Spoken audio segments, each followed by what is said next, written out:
जी स्वागत आप सभी का एक बार फिर से। चूंकि दंतेश्वरी डायलॉग में हमने सुबह से जिन चीज़ों पर गौर किया, जो हमारे वक्ता रहे, जिनके साथ सेशन हुआ, उसमें एक बात बड़ी शिद्दत के साथ निखर कर आई कि अब ये छत्तीसगढ़ थोड़ा नया है। अपने मीडिया के जीवन में पिछले 25 सालों में मैं जब भी छत्तीसगढ़ आया हूँ दिल्ली से, तो एक तस्वीर आमतौर पर आती थी कि एक सर्टेन पोर्शन है जहाँ पर डेवलपमेंट है, और एक सर्टेन पोर्शन है इस राज्य का जो कि अफेक्टेड है, उसको हम बहुत ज़्यादा बात नहीं करते। मीडिया में चर्चा का विषय वो होता था। लेकिन आज कई वर्षों के बाद एक ऐसे मीडिया सेशन में कुछ चीज़ें जानने को मिली हैं, समझने को मिली हैं, और सरकार की तरफ से एक बड़ी प्रमुखता से बात कही गई है कि अब लगभग अपने लास्ट स्टेज पर है नक्सलिज्म यहाँ पर, और संभवतः कुछ ही समय में 26 में शुरुआत के कुछ महीनों में ये खात्मा हो जाएगा। लेकिन जब ये इस तरह की बातें सामने आती हैं तो राज्य सरकार की जिम्मेदारियां भी बढ़ती हैं, लोगों की अपेक्षाएं भी बढ़ती हैं। तो एक मीडिया समूह के होने के नाते कि क्या आखिरकार सवाल पूछना और सरकार की खुलकर जवाबदेही देना भी एक बड़ा लोकतांत्रिक प्रक्रिया का नतीजा है। ओपी चौधरी जी हमारे साथ हैं, कहते हैं कि अब राज्य चूंकि विकास की तरफ बढ़ रहा है, कुछ रेवेन्यू बढ़ा है आपका। पहली बात तो ये, इसको कैसे देखते हैं जो ये एक नई बात सामने आ रही है कि अब वो एरियाज भी अब डेवलपमेंट के दायरे में हैं जहां पर संभवतः आप कुछ स्कीम लेकर आ रहे हैं। इसका रेवेन्यू पर, सरकार के राजकीय कोष पर कितना कुछ असर पॉजिटिवली आप देखते हैं? छत्तीसगढ़ की विकास यात्रा में अनुराग जी, मैं सबसे पहले आपके दर्शकों को मैं अपना जोहार करता हूं, जय जोहार कहता हूं, प्रणाम करता हूं। और ये छत्तीसगढ़ की विकास यात्रा में निश्चित रूप से एक बड़ा टर्निंग पॉइंट है, क्योंकि जैसा कि आपने कहा कि जो सर्टेन पॉकेट्स है, मतलब मैदानी छत्तीसगढ़ जिसको हम कह सकते हैं, जहां से नेशनल हाईवेज भी अच्छे तरीके से गुजरते हैं, कुर्ला हावड़ा ट्रेन रूट भी गुजरता है, वो तो क्षेत्र काफी हद तक विकसित सा रहा। लेकिन जब हम नॉर्दर्न छत्तीसगढ़ की बात करते हैं या सदर्न छत्तीसगढ़ की बात करते हैं तो वहां पर कई सारी दिक्कतें रही, विशेष करके सदर्न छत्तीसगढ़ में और भी दिक्कतें रही। लेकिन आज जिस टर्निंग पे हम खड़े हैं, जिस मोड़ पर हम खड़े हैं, वो निश्चित रूप से बहुत बड़ी टर्निंग है। और इसका जैसे हम बस्तर की ही बात करें तो बस्तर अकेला क्षेत्रफल की दृष्टि से केरल राज्य से बड़ा क्षेत्र है। केरल राज्य से बड़ा क्षेत्र केवल बस्तर अंचल है, जो 1998 तक एक सिंगल डिस्ट्रिक्ट हुआ करता था, एकमात्र जिला हुआ करता था। हम दिल्ली के क्षेत्रफल से तुलना करें बस्तर की तो 30 गुना बड़ा है, 30 टाइम्स लार्जर देन दिल्ली। तो इतना बड़ा हमारा बस्तर है।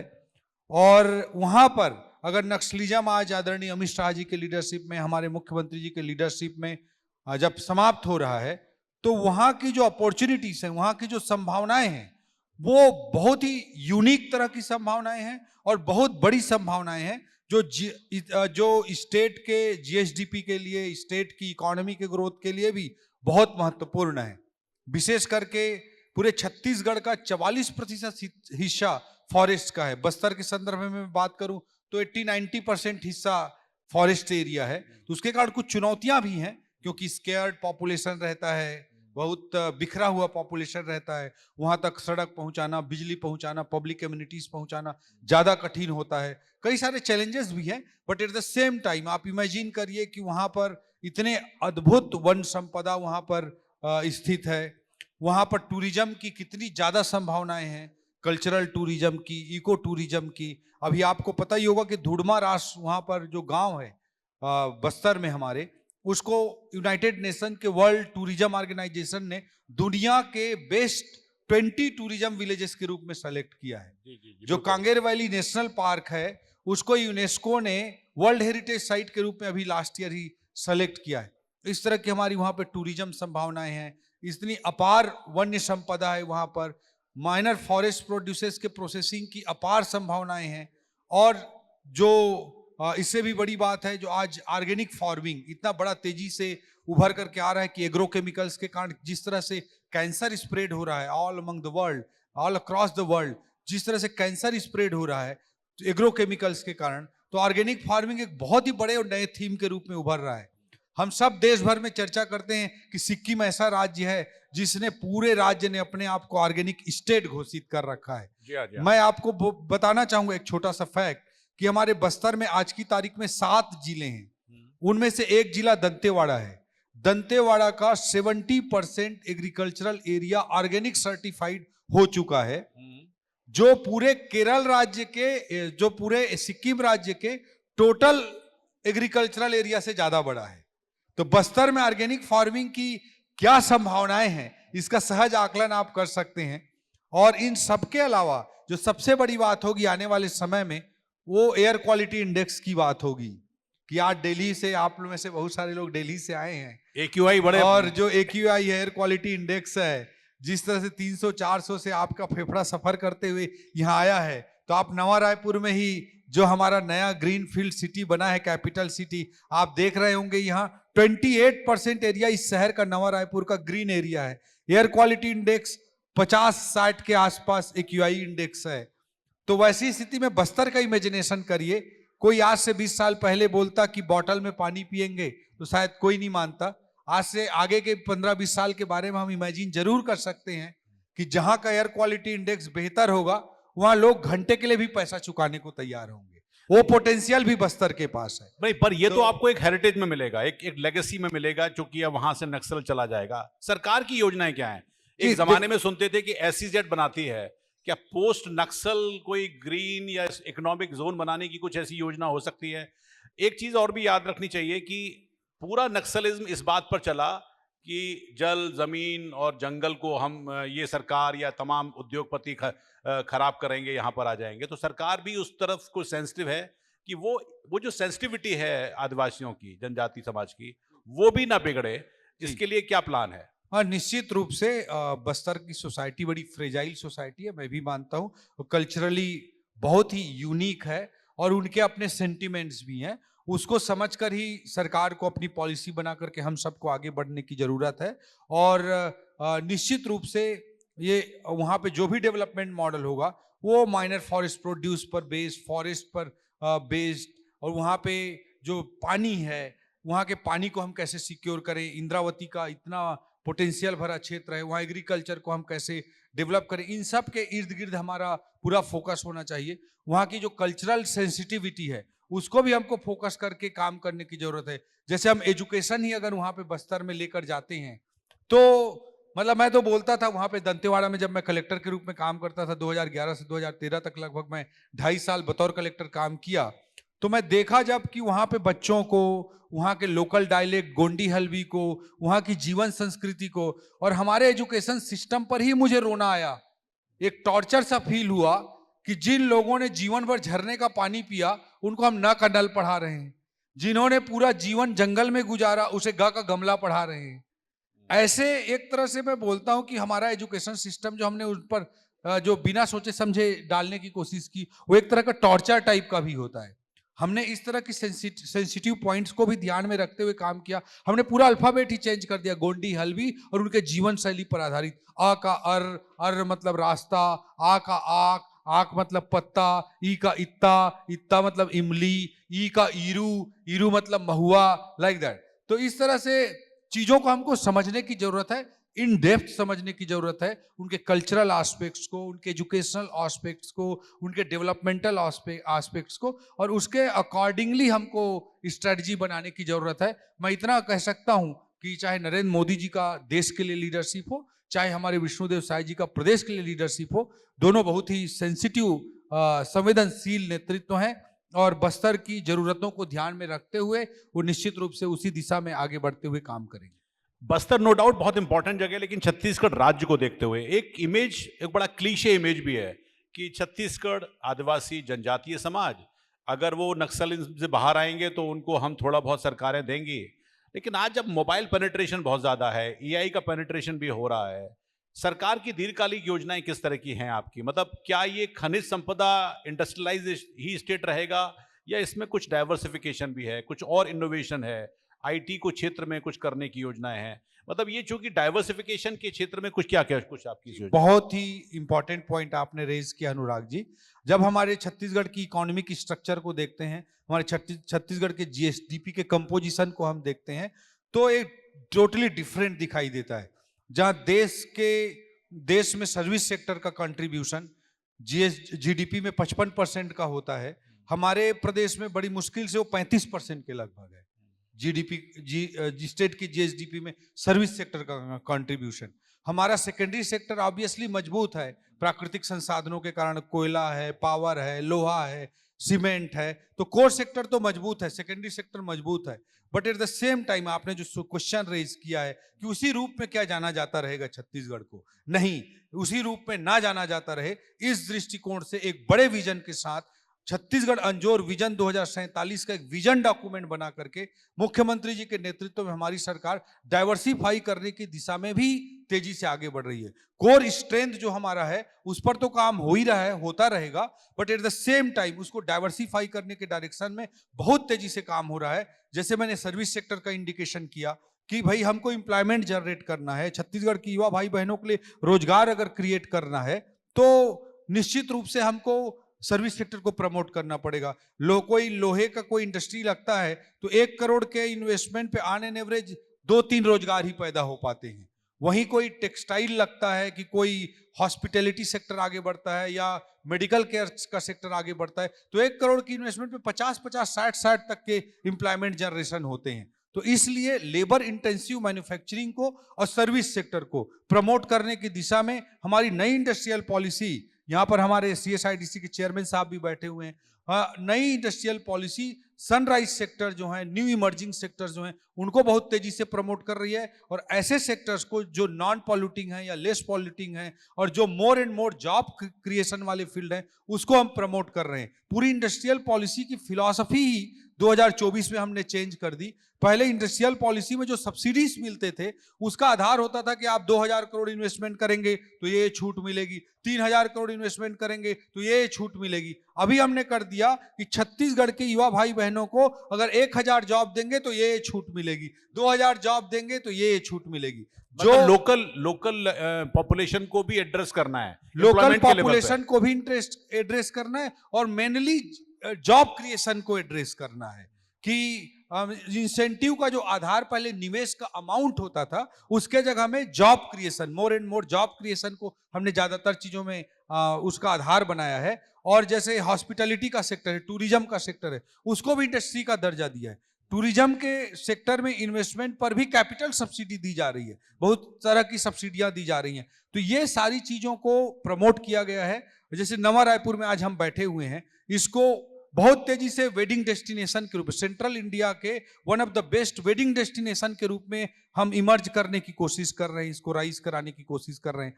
ये कॉन्फ्रेंस टूरिज्म के एक हब के रूप में नवा रायपुर तेजी से आगे बढ़ रहा है। बॉम्बे हॉस्पिटल यहाँ पर अभी उसकी एंट्री हो रही है। हम पूरी मेडी सिटी बना रहे हैं, हम एजू सिटी के रूप में इसको इस्टेब्लिश कर रहे हैं। पहले ही यहाँ पे IIM इस्टेब्लिश्ड है, IIIT इस्टेब्लिश्ड है, नेशनल लॉ यूनिवर्सिटी इस्टेब्लिश्ड है। पिछले 1.5 साल में ही हमारी सरकार के कार्यकाल में हमने यहाँ पे निफ्ट भी लाया, national institute for fashion technology, NIELIT भी लाया, national institute for electronics and IT, NIFT NFSU भी लाए, नेशनल फॉरेंसिक साइंस यूनिवर्सिटी। तो इन सब के साथ एक एजुकेशन सेंटर के रूप में, एक हेल्थ केयर डेस्टिनेशन के रूप में, एक कॉन्फ्रेंस टूरिज्म के डेस्टिनेशन के रूप में, एक वेडिंग डेस्टिनेशन के रूप में सर्विस सेक्टर ग्रो करे।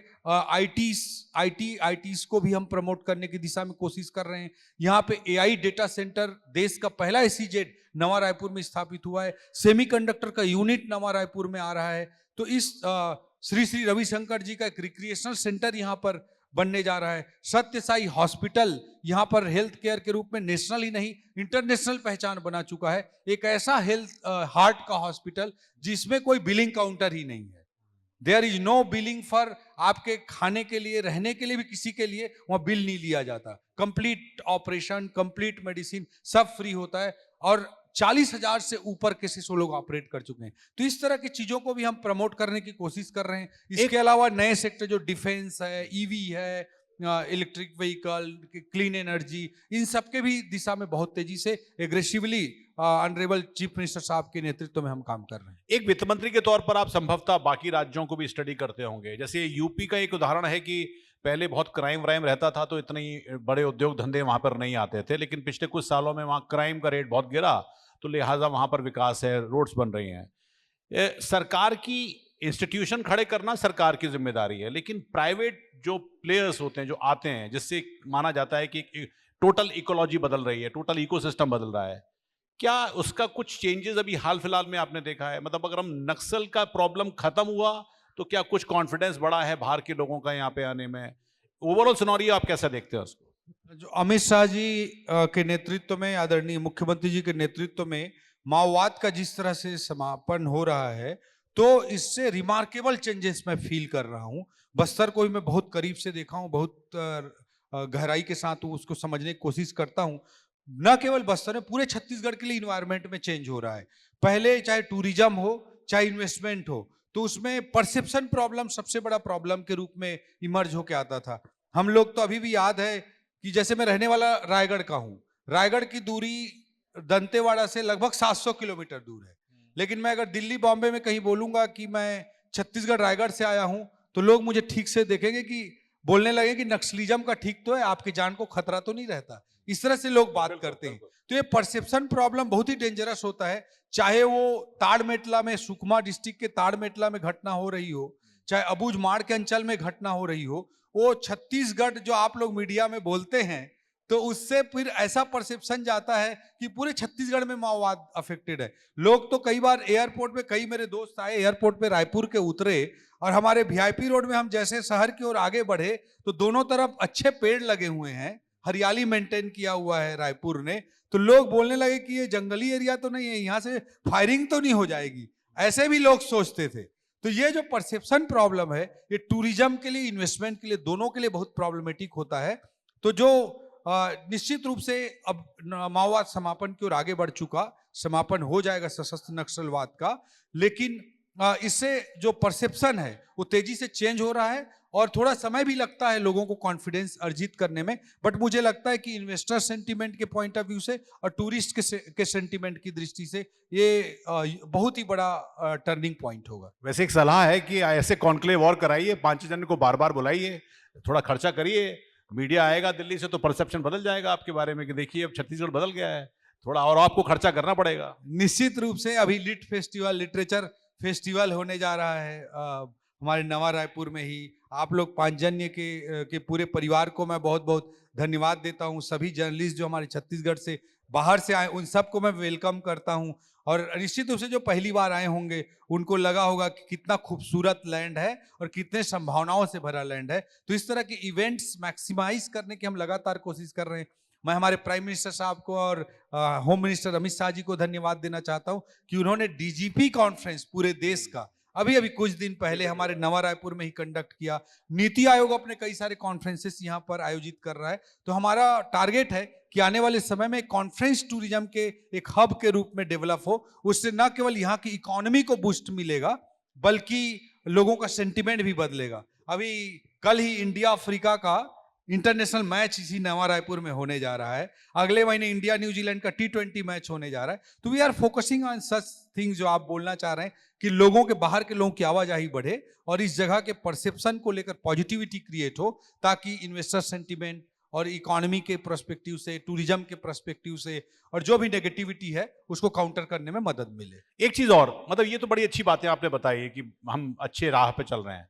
वित्त मंत्री के तौर पर आपकी कंसर्न क्या है? ऐसी 3 चिंताएं क्या हैं जो आपको लगता है कि नहीं, मैंने टारगेट सेट किया है और अगले 4 महीने 6 महीने में मैं एक उसके तौर पर मैं दूर करूंगा? वो क्या ऐसी आपकी चिंताएं हैं? वो चाहे कॉन्फिडेंस बिल्डिंग हो, इमेज बिल्डिंग हो, या राजकोषीय घाटे को कुछ और थोड़ा बेहतर करने की हो? देखिए, अभी जो हमारे देश की डेमोक्रेसी है उसमें वेलफेयर स्कीम्स, जिसको जनरली आप लोग मीडिया के टर्मिनोलॉजी में फ्री भी बोलते हैं आप लोग, तो मैं उसको वेलफेयर स्कीम बोलता हूँ। वेलफेयर स्कीम्स का डेमोक्रेटिक सेटअप में हमारे देश के लगभग सभी राज्यों में बहुत प्रेशर है। इस बात से मैं कोई इनकार नहीं करता हूँ। हमारे यहाँ मतलब आप जो पिछले सरकार थी उसके बाद ही हम 8,000 करोड़ रुपए लगभग महतारी वंदन के लिए प्रतिवर्ष वेलफेयर स्कीम चला रहे हैं। किसान भाइयों के लिए 3100 रुपए धान और 21 क्विंटल की धान खरीदी पर लगभग 20,000 करोड़ रुपए खर्च कर रहे हैं। जो हमारे 18 लाख गरीबों का आवास रुका था उसके लिए टोटल 25,000 करोड़, और स्टेट का जो ग्रांट है वो लगभग 10,000 करोड़ रुपए खर्च कर रहे हैं। 2 साल के बोनस के रूप में हमने 3,700 करोड़ रुपए खर्च किए। इस तरह के बड़े वेलफेयर स्कीम्स जो पहले चल रहे थे उनके अलावा लॉन्च किए हैं। तो निश्चित रूप से उसका फिस्कल प्रेशर तो रहता है, but at the same time अलग अलग तरह के रिफॉर्म से और अलग अलग तरह से चीजों को ठीक करते हुए हम उसको बैलेंस करने का पुरजोर प्रयास कर रहे हैं। और मैं इतना कह सकता हूं कि मुख्यमंत्री जी के लीडरशिप में हम वेलफेयर स्कीम्स को भी चला पाएंगे, हम ज्ञान के वेलफेयर के लिए भी काम करेंगे। पहले बजट में मैंने कहा था कि ज्ञान के वेलफेयर के लिए हमारा बजट डेडिकेटेड है। गरीब, युवा, अन्नदाता और नारी, ज्ञान के वेलफेयर के लिए पहला बजट हमने डेडिकेट किया था। और दूसरे बजट में कहा था हमने कि ज्ञान के वेलफेयर के लिए गति की स्ट्रेटजी अनिवार्य है। उसमें हमने गति में जी का अर्थ गुड गवर्नेंस, ए का अर्थ एक्सीलरेटिंग इंफ्रास्ट्रक्चर, टी का अर्थ टेक्नोलॉजी और आई का अर्थ इंडस्ट्रियल ग्रोथ लाया था। तो गति की स्ट्रेटजी के माध्यम से रैपिड इकोनॉमिक ग्रोथ को इंश्योर करना, ताकि वेलफेयर स्कीम्स जो हैं ज्ञान के लिए वो सस्टेनेबल तरीके से डेमोक्रेटिक वे में हमारे पॉलिटिक्स की दृष्टि से भी चलती रहें। तो दोनों पॉलिटिक्स और इकोनॉमी का बैलेंस बनाना निश्चित रूप से आज लगभग सभी राज्यों के लिए चुनौती है, पूरे देश में हमारे लिए भी चुनौती है। बट उस चुनौती का सामना हम लोग मुख्यमंत्री जी के लीडरशिप में बखूबी कर रहे हैं और करते रहेंगे। वैसे एक बार अक्सर कही जाती है कि वित्त मंत्री अक्सर एट लॉगर हेड्स होता है, मुख्यमंत्री है पूरे सरकार की, क्योंकि खर्चा मांगती है पार्टी, सरकार मांगती है, वित्त मंत्री थोड़ा संभल के चलते हैं। तो ये तनातनी रहती है सरकार में, या मतलब कम से कम अपना विरोध जताते हैं आपकी, नहीं देखिए यहां मत खर्च करिए। इकोनॉमिस्ट ओपी चौधरी और एक पॉलिटिशियन ओपी चौधरी में कौन भारी पड़ता है? अब तो मैं पॉलिटिशियन ही हूं बेसिकली। मुझे भी जाके चुनाव लड़ना है, या मेरी पार्टी को चुनाव लड़ना है, या मेरे हमारे कैंडिडेट्स को चुनाव लड़ना है, जिसको भी कैंडिडेट बनाएगी। तो हमको तो पॉलिटिक्स के बारे में निश्चित रूप से सोचना पड़ेगा, but at the same time कि वो सस्टेनेबल तरीके से पॉलिटिक्स चलती रहे, उसकी भी हम चिंता करते हैं। कि जैसे हिमाचल प्रदेश है, वहां पर बीच में आपने सुना होगा कि उनका भवन को कुर्की करने का आदेश हो गया। पंजाब में सैलरी डिस्ट्रीब्यूट करने के लिए स्ट्रगल करना पड़ता है। कर्नाटक जैसे राज्य में, जिसके पास बेंगलोर जैसा रेवेन्यू जनरेटिंग इंजन है, वहां पर जो महिलाओं के लिए स्कीम चल रही है वो उसका वितरण नहीं कर पा रहे थे कर्नाटक में। तेलंगाना का हाल आप देख लीजिए कि किस तरह से फिनेंशियल है। तो मेरी वित्तीय रूप से जिम्मेदारी भी है सरकार के सामने, पार्टी के सामने, संगठन के सामने, कि जो फिनेंशियल चैलेंजेस आते रहते हैं वो भी मैं जिम्मेदारी निभाते हुए मैं बेबाकी के साथ रखता हूं। कई बार बातें कड़वी भी लगती हैं, बट मैं बेबाकी के साथ उसको रखता हूं।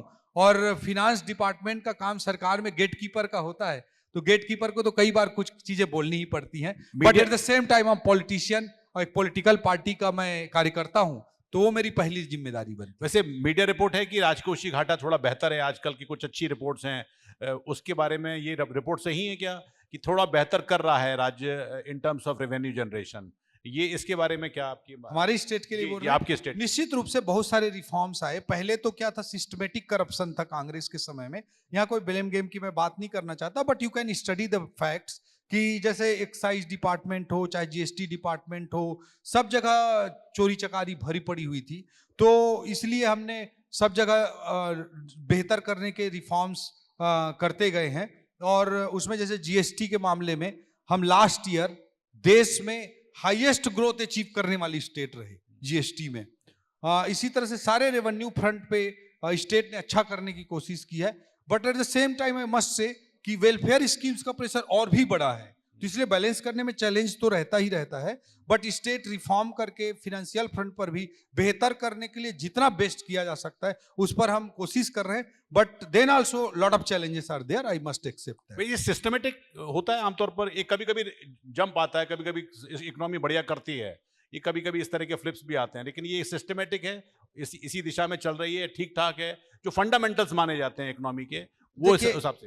देखिए, इंडियन इकोनॉमी तो रोबस्ट तरीके से ग्रोथ कर ही रही है। पोस्ट कोविड वर्ल्ड में लार्जर इकोनॉमीज में हम ही द बेस्ट का परफॉर्म करने वाली इकोनॉमी, ओवरऑल कंट्री के लिए मैं बोल रहा हूँ। उसी संदर्भ में छत्तीसगढ़ की इकोनॉमी भी अच्छा ही कर रही है। बट मैं एट द सेम टाइम मैं इतना जरूर कहना चाहूंगा कि भविष्य में कोई चैलेंजेस ना आए, उसके लिए भी हमने कई रिफॉर्म्स किए हैं। जैसे हम पेंशन फंड बनाने वाले देश के पहले राज्य हैं। पेंशन फंड यहाँ पर पिछली सरकार ने ओल्ड पेंशन स्कीम लाया। उनका उद्देश्य कर्मचारियों के हित से कोई लेना देना नहीं था। वो जो पुराना एनपीएस का पैसा 19,000 करोड़ जमा था वो पेंशन फंड में, उस पर उनकी गिद्ध दृष्टि थी, तो उन्होंने ओपीएस लाया। खैर ओपीएस आ गया, अभी भी ओपीएस चल रहा है। बट ओल्ड पेंशन स्कीम में आने वाले समय में चूंकि पॉपुलेशन की हमारी जनता की लाइफ एक्सपेक्टेंसी, जीवन प्रत्याशा बढ़ रही है, इसलिए पेंशन चैलेंजेस बहुत तेजी से आगे जाके बढ़ेंगे। इसलिए हमने पेंशन फंड बनाया है और उसमें हर साल 500 करोड़ रुपए लगभग जमा कर रहे हैं, ताकि राज्य का पेंशन बर्डन जिस साल एकाएक 10% से ज्यादा जब बढ़े कभी भी, तो उसको हम मीट आउट कर सके इस फंड से। तो ऐसा पेंशन फंड एक्ट ला करके हमने रिफॉर्म करके, फिनेंशियल रिफॉर्म करके पेंशन फंड बनाया है। ग्रोथ एंड स्टेबिलिटी फंड बनाया है। हमारा एक बहुत बड़ा चंक रेवेन्यू का माइनिंग से आता है। माइनिंग के जो रेवेन्यू है वो माइनिंग मटेरियल के इंटरनेशनल प्राइसेस के अप्स डाउन पर बहुत कुछ डिपेंड करते हैं। जैसा आप बोले कि कई बार डिप तो नहीं आ जाता, तो कई बार अगर माइनिंग मिनरल्स के दाम अगर गिर गए तो डिप आ सकता है, और उससे स्टेट का कैपिटल एक्सपेंडिचर अफेक्ट ना हो, इसके लिए हमने ग्रोथ एंड स्टेबिलिटी फंड बनाया है। और माइनिंग रेवेन्यू का एक सर्टेन पोर्शन को हर साल ग्रोथ एंड स्टेबिलिटी फंड में एक्ट बनाकर हम जमा करने की प्रथा चालू की है। हमारी सरकार आने के बाद लास्ट ईयर के ही रिफॉर्म्स हैं, ताकि कैपिटल एक्सपेंडिचर के लिए, सड़क बनाने के लिए, मेडिकल कॉलेज बनाने के लिए, पुल बनाने के लिए एकाएक पैसे की कमी ना पड़ जाए। तो इसके लिए ग्रोथ प्रीमेडिएट कर रहे हैं, पहले से सोच के चल रहे हैं कि संभवतः अगर ये स्थिति आई तो हम इसके लिए मीट आउट करें। निश्चित रूप से भविष्य की इस तरह की अगर क्राइसिस कभी भी किसी भी राज्य के साथ उत्पन्न हो सकती है, तो उसके लिए एक स्टेट सस्टेनेबल ग्रोथ के लिए पॉलिसी वाइज प्रिपेयर्ड रहे, स्ट्रेटजी वाइज प्रिपेयर्ड रहे, यही स्ट्रेटजी है। अभी तो वैसे समय है, सरकार की पास समय भी है, रिफॉर्म की बात है। हम चूंकि बात कर रहे हैं कि अभी नया छत्तीसगढ़ बन रहा है, तो उस दिशा में कितना होपफुल रहे आपको सुनकर कि जो स्कीम्स हैं, जो नए इन्वेस्टर्स हैं, जो भी पॉलिसी है इकोनॉमिक, उसके लिए वो बहुत अच्छी इसी दिशा में चलती रहेगी? निश्चित रूप से जो न्यू इंडस्ट्रियल पॉलिसी है, अभी इंडस्ट्री सेक्रेटरी मेरे से बात कर रहे थे एक हफ्ता पहले ही, उनको मध्य प्रदेश के इंडस्ट्री सेक्रेटरी ने फोन किया और बोला कि हम लोग इन्वेस्टर्स को लाने के लिए आपस में ही compete कर जाते हैं। महाराष्ट्र हुआ, गुजरात हुआ, मध्य प्रदेश हुआ, छत्तीसगढ़ हुआ, तो हमको मिलकर के आपस में भी अपना एक थ्रेशोल्ड पॉइंट तय करना चाहिए कि किसको कितना ऑफर करना है। तो मुझे फोन किया, इंडस्ट्री सेक्रेटरी बता रहे थे कि ऐसे ऐसे फोन आया था।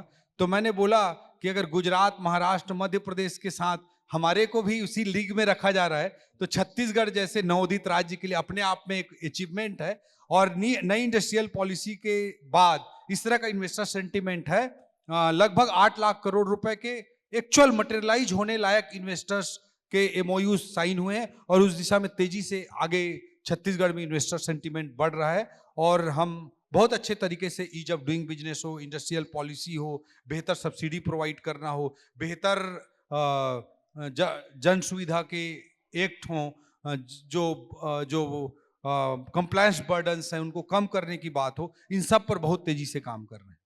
आखिरी सवाल, फीलर्स ठीक है मार्केट से, बाकी राज्यों से जो बड़े बड़े इंडस्ट्री हाउसेज हैं या जो इन्वेस्ट करना चाहते हैं, उनकी तरफ से जो फीलर्स आते हैं, जो लोग मिलने आना चाहते होंगे कि हम लगाना चाहते हैं, इन्वेस्ट करना चाहते हैं, वो सेंटिमेंट्स कैसा है आपकी नज़र में? हमारे मुख्यमंत्री जी अलग अलग जगह जा करके रोड शोज कर रहे हैं इन्वेस्टर्स के लिए।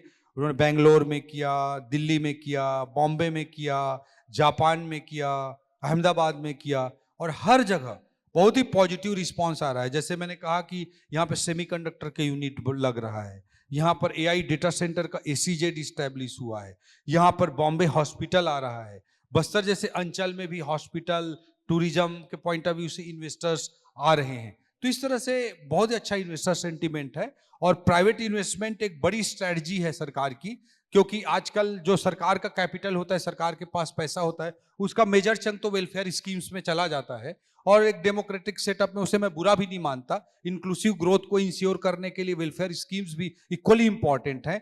But at the same time हम प्राइवेट इन्वेस्टर्स कैसे आए, जैसे आप बार बार इंगित कर रहे हैं, उस पर भी हमारा पूरा फोकस है, क्योंकि इकोनॉमिक ग्रोथ को इंश्योर करने के लिए private capital is very important. और जो हमने विजन डॉक्यूमेंट बनाया है छत्तीसगढ़ अंजोर विजन 2047, उसका एक इंपॉर्टेंट पिलर हमने प्राइवेट इन्वेस्टमेंट को भी माना है। तो उस दिशा में रिफॉर्म लाकर, ईज ऑफ डूइंग बिजनेस लाकर, कंप्लायंस बर्डन्स कम करके, बेहतर इंडस्ट्री पॉलिसी बना करके, मुख्यमंत्री जी के लीडरशिप में इंडस्ट्री डिपार्टमेंट मुख्यमंत्री जी की लीडरशिप में बहुत तेजी से और अच्छे से काम कर रहा है।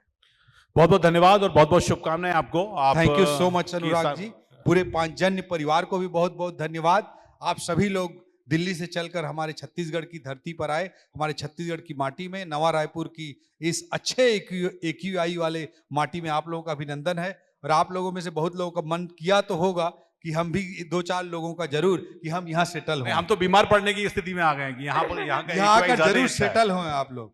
चलिए, और आपने वादा भी कर लिया है कि अब मीडिया को आप और सपोर्ट करेंगे। बहुत बहुत धन्यवाद और शुभकामनाएं आपकी।